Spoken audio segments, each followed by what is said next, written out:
நாளுக்கொரு நல்ல பங்கு. ஆதியாகமத்திலிருந்து தின தியானங்களுக்கு அன்புடன் அழைக்கிறோம். இன்றைக்கான வேத பகுதி ஆதியாகமம் 24வது அதிகாரம், வசனங்கள் 1 முதல் 27 வரை. பெண் பார்க்கும் படலம்.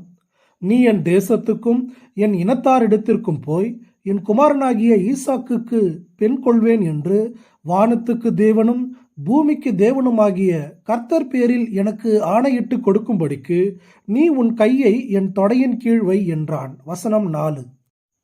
ஒரு விசுவாசமுள்ள தந்தை தன்னுடைய நேசகுமாரனுக்கு ஒரு வாழ்க்கை துணையை ஏற்பாடு செய்யும் நிகழ்வு இது. தன் மகன் மூலமாக தன்னுடைய குடும்பமும் சந்ததியும் ஆசீர்வதிக்கப்பட வேண்டுமானால் அவனுக்கு ஒரு துணை அவசியம் என்பதை ஆபிரகாம் உணர்ந்திருந்தான். தன்னுடைய மகனின் உணர்வுகளை புரிந்து கொண்ட ஒரு தந்தையாக, அவனுடைய எதிர்காலத்தை குறித்து கரிசனையுள்ள ஒரு தந்தையாக இங்கே ஆபிரகாமை காண்கிறோம். வாலிப வயதில் பிள்ளைகள் கொண்டிருக்கிற ஒவ்வொரு தந்தையும் அல்லது பெற்றோரும் ஏற்ற காலத்தில் அவர்களுக்கு திருமண ஏற்பாடுகளை செய்ய வேண்டும் என்பதற்கு ஆபிரகாம் வழிகாட்டுகிறான். தந்தை ஏற்பாடு செய்யும் வரை ஈசாக்கும் பொறுமையாக இருந்தான் என்பதும் இன்றைய வாலிப தம்பி தங்கைகள் கற்றுக்கொள்ள வேண்டிய பாடம். தேவனுடைய சித்தத்துக்காக காத்திருந்தால் சிறந்த வாழ்க்கை துணையை அவரே ஏற்பாடு செய்வார். ரெபேக்காள் தனக்கு கிடைத்த ஒரு சிறிய வாய்ப்பை சேவை செய்வதற்காக பயன்படுத்தி கொண்டதால் மிகப்பெரிய ஆசீர்வாதத்துக்கான வாக்குறுதியை பெற்றிருந்த ஈசாக்குக்கு மனைவியாகும் சிலாக்கியத்தை பெற்றாள்.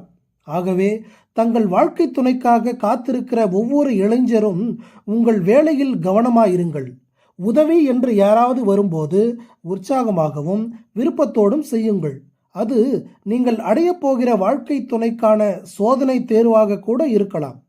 இந்த கதை தம்முடைய நேசகுமாரனுக்காக மணவாட்டியை தேடுகிற பிதாவாகிய தேவனுடைய செயலையும் படம் பிடித்து காட்டுகிறது. தேவன் தம்முடைய ஊழியக்காரர்களாகிய விசுவாசிகள் மூலமாக தம்முடைய குமாரனுக்காக மக்களை தேடிக்கொண்டிருக்கிறார். நாம் ஜெபத்தோடும் பரிசுத்த ஆவியானவரின் வழி நடத்துதலோடும் தேடுவோமானால் தேவையோடு உள்ள மக்களுக்கு நேராக நடத்தப்படுவோம். அப்பொழுது மணவாட்டியாகிய திருச்சபையில் மக்கள் சேர்க்கப்படுவார்கள். எழுந்து போனதை தேடவும் ரட்சிக்கவுமே மனிதகுமாரன் வந்திருக்கிறார் என்று கிறிஸ்து கூறுவாராயின், அவருடைய சீடர்களாகிய நாம் அவருடைய உள்ளத்தையும் வாஞ்சையையும் கொண்டிருக்க வேண்டாமா? அவருடைய கரிசனையும் பாரமும் நமக்கு வேண்டாமா? பரிசுத்த ஆவியானவர் நமக்குள்ளாக வாசம் பண்ணுகிறார். கிறிஸ்து என்ன செய்தாரோ, எப்படி செய்தாரோ அவ்வண்ணமாகவே செய்யும்படி நம்மையும் உந்தி தள்ளுவதே அவருடைய பணியாக இருக்கிறது.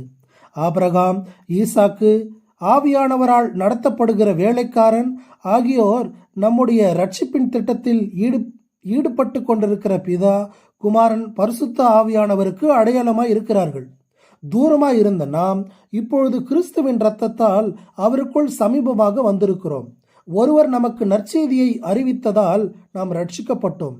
அவ்வண்ணமாகவே கிறிஸ்துவை விட்டு தூரமாய் இருக்கிற மக்களை நாமும் தேடி செல்வோம். அப்பொழுது கர்த்தர் நம்முடைய பணியை ஆசீர்வதித்து காரியங்களை வாய்க்க பண்ணுவார். ஆமேன்.